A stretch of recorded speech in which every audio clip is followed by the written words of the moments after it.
হাদিস পড়ছিলাম, নবী করিম সাল্লাল্লাহু আলাইহি ওয়াসাল্লাম তিনি বলছেন যে লাম্মা কাদাল্লাহুল খালক, যখন আল্লাহ রাব্বুল আলামিন এই মহাবিশ্ব সৃষ্টি করেন তখন আল্লাহ রাব্বুল আলামিন কাতাবা কিতাবান, একটা কিতাব লিখেছেন।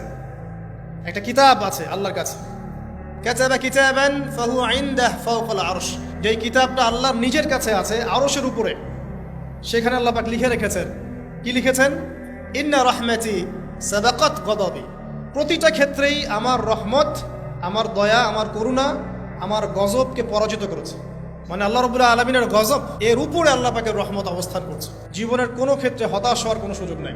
আজকে পারিবারিক ভাঙন বলেন, ব্যক্তি পর্যায়ের আত্মিক ধ্বংসই বলেন, সমাজের বিপর্যয় বলেন, যাই বলেন, পিছনে একটা বড় কারণ আছে। সেটা হলো আল্লাহ থেকে দূরে থাকা মানুষ, আল্লাহ থেকে হতাশ হয়ে যাওয়া।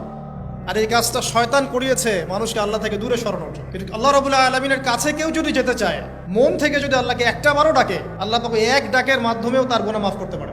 আমাদেরকে আল্লাহ রাব্বুল আলামিন তার রহমত থেকে নিরাশ হতে বারণ করছেন।